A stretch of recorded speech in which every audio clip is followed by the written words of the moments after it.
Okay, guys, here we go.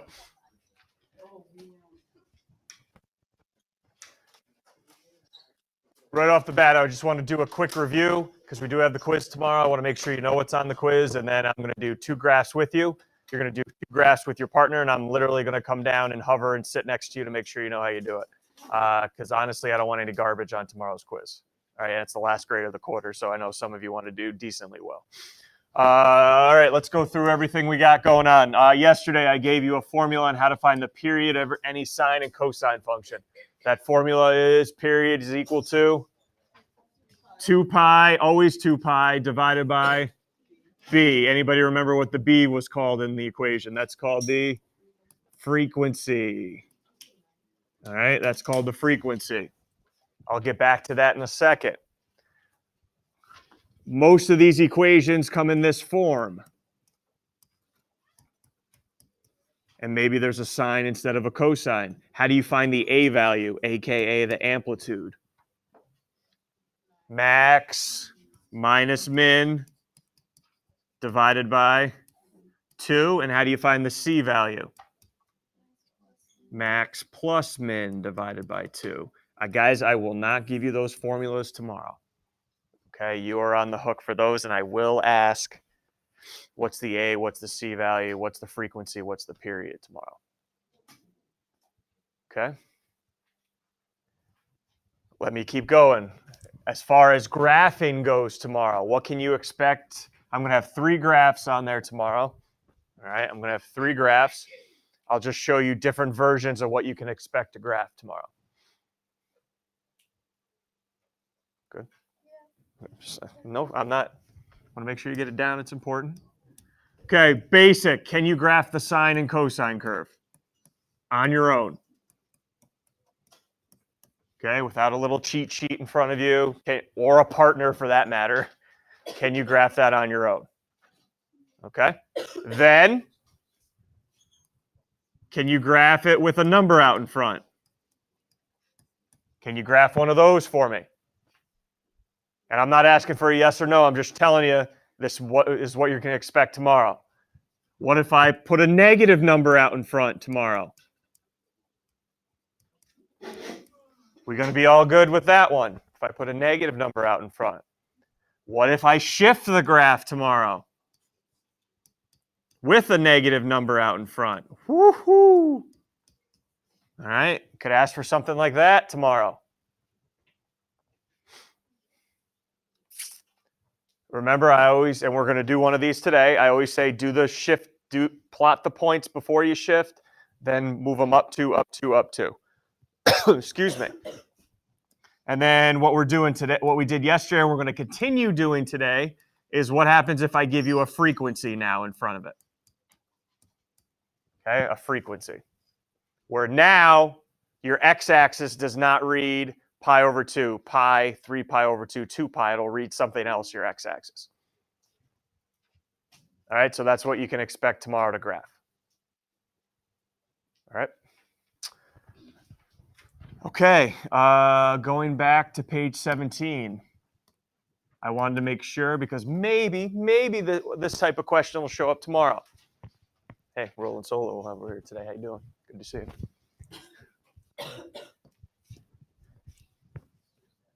Take a look at number 3. I'm telling you what the period is and asking for the frequency. Usually I give you the frequency, you plug it into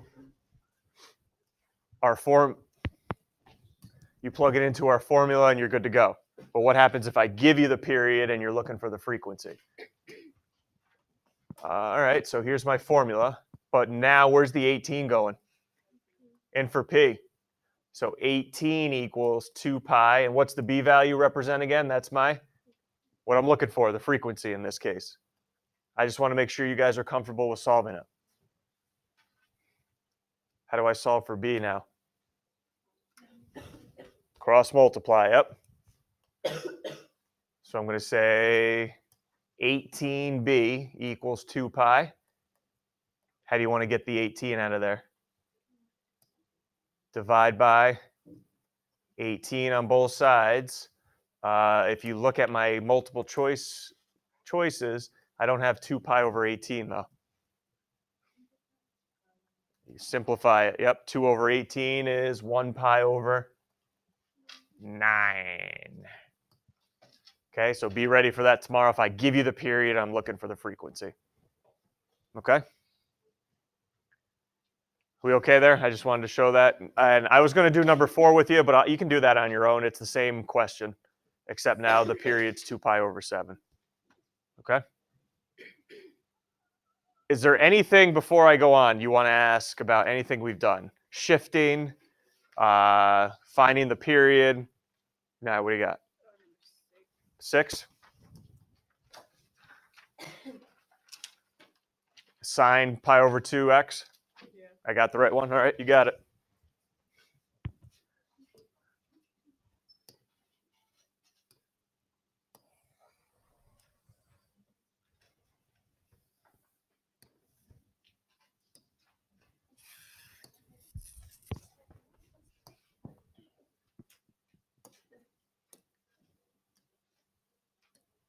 All right, guys, here you go. First thing I'm going to ask for, what's the frequency?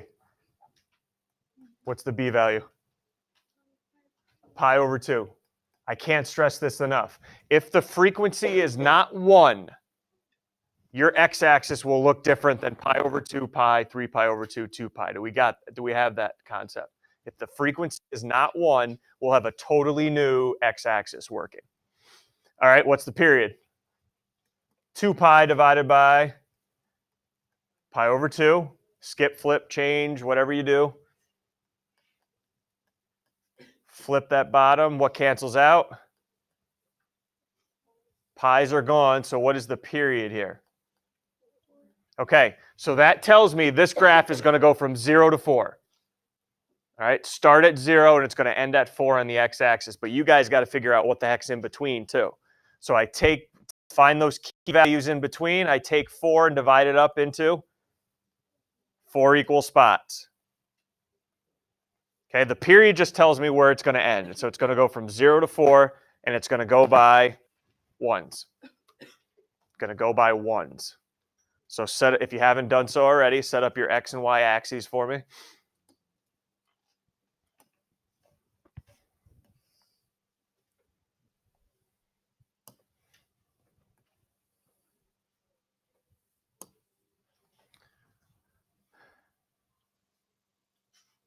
What's the minimum and maximum of this graph?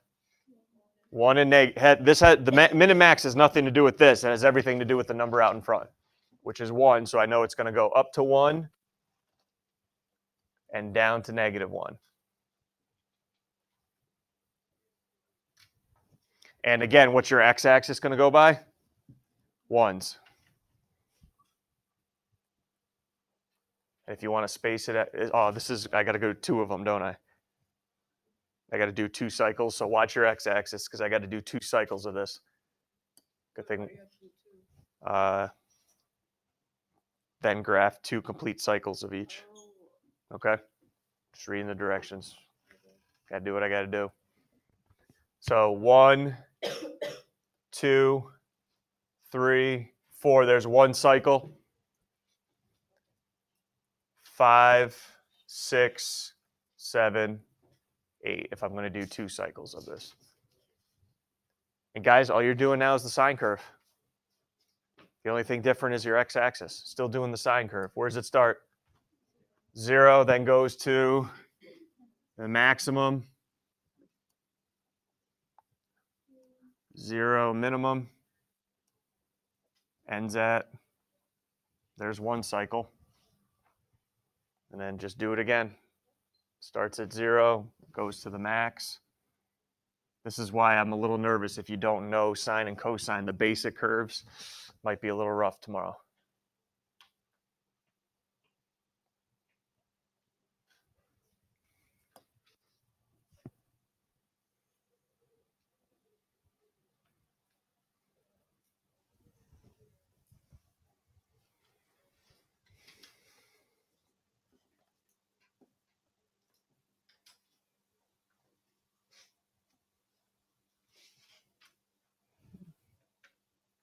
Good there? Yeah, you're good?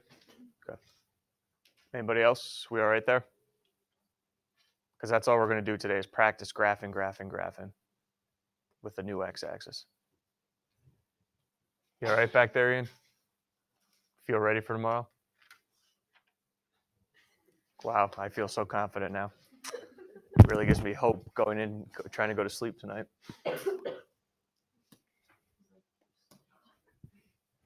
Okay, here you go. Let's go to the notes. 5 cosine 1/2 x. 5 cosine 1/2 x. Here we go. Go to the notes. You and your partner, find the frequency and period for me. Find the frequency and period. 5 cosine 1/2 x. What is the frequency? What is the period? You and your partner just quickly discuss it. Make sure you're in agreement.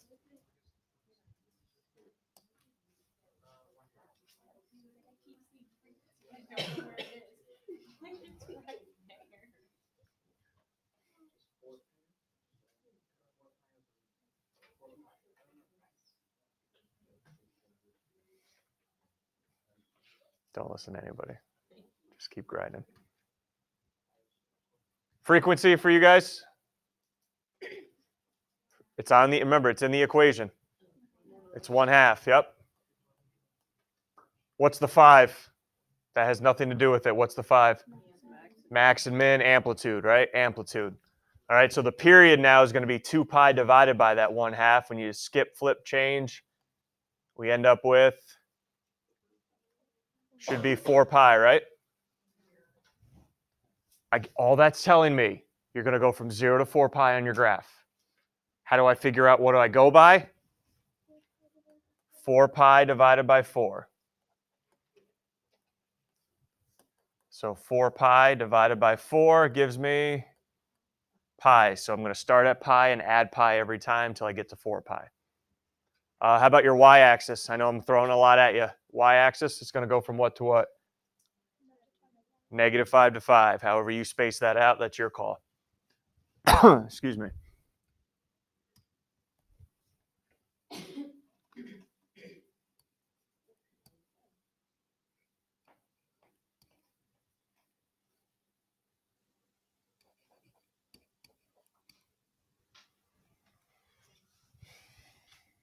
And then we start at pi.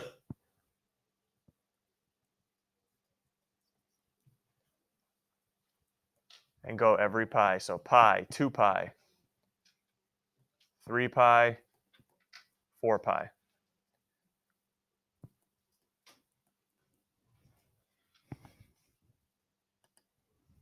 And somebody asked me in the other class, I will only ask in the positive direction tomorrow. We're not going to go to the left at all. It's all 0, between 0 and 2 pi. All right, all in the positive direction. Okay, now graph cosine for me. Where's cosine start? Max, at max, which our max is 5. Goes where now? 0 down to, the minimum, to 0 to the maximum.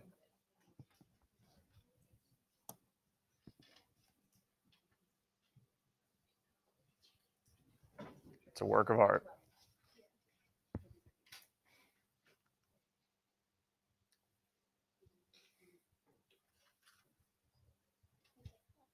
Questions? Okay, yes, Mary. How do you know if it's the other way? So that way is like a U. How do you know if it's like a mountain or a hill? If it's negative or something? Okay, what do you mean? If this is this way? Yeah. Then that would be the negative. Okay. The negative tells me I would need to take each of these points and flip them. The zeros would stay exactly where they are. All the maxes would go to mins, and all the mins would go to maxes. That's if there was a -5 out in front. I'd flip this whole thing. Okay, with your mountains and however, it's okay.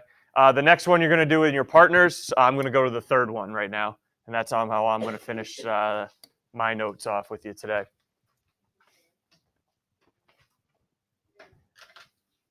Look at that intimidation right there. -2 sine 2x, and then we're going to -1. Yeah. Frequency, period. Get after it with your partner.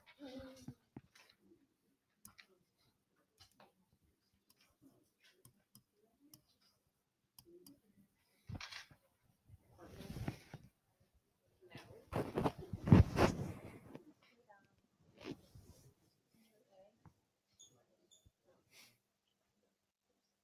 first yesterday, I thought you were like, you're going to cheer up, but then I forgot that you actually have to watch both practices, which is not awful. What's your frequency? 2? 2? No. Oh, 3. Oh, I was right. In case anybody was wondering, the shift has nothing to do, does not affect the frequency. All right? Period now. 2 pi divided by 2. So pi. So our graph should go from 0 to pi. Ooh, what about the in-betweens? Key value? Every pi over. Yeah, every pi over 4. So 1, 2, 3, pi over 4. Can you guys help me get the next one then? Pi over 4, keep adding pi over 4. 2 pi over 4. Add another 1 pi over 4 and we get 3 pi over 4. Add it one more time and you get 4 pi over 4, also known as pi. And that's what the period tells me. From 0 to pi, I'm going to see one curve. Ooh, how about your little range there? How about the range? You got to shift now. Be careful. We got to shift here, so don't tell me 2 to negative 2.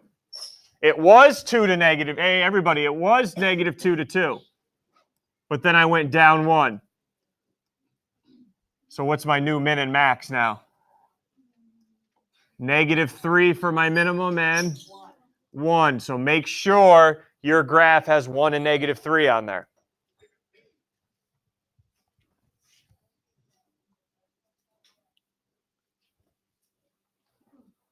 Oh boy.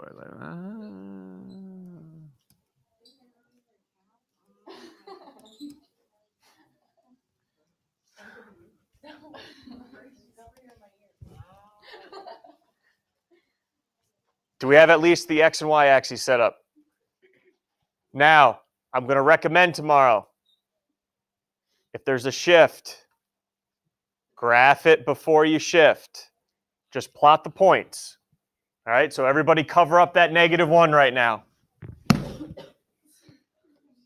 Sine curve. Where's sine start? Sine starts at? Okay. Yep, so that the 0 doesn't get affected until I shift, right? Okay, next. Where does sine, ready? Stay everybody. Where does sine usually go? 0 to its max, which in this case would be 2, right? But there's a negative, so flip it. So now I'm going to go down to negative 2. Ask me questions here because this is a tough one. About as tough as they come. Usually it goes to its max at 2. And remember, I'm not shifting it yet. So it goes up to its max at 2, but the negative says flip that thing. So what do I have now? I got goes to the 0, goes to the max, then goes back to 0. And at this point in the graph, it usually goes to its minimum, but we said we're flipping it because of the negative, so it's going to go up to 2. And then where's sine end? Now remember, is this the graph I want? No, this is just before I shift. Now take every single point and do what with it? Move it down 1 unit, and then graph that one in. So take every point, move it down 1.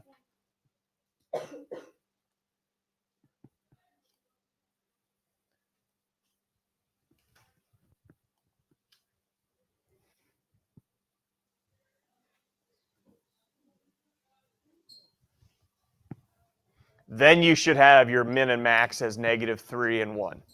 Should match up with what we predicted at the beginning.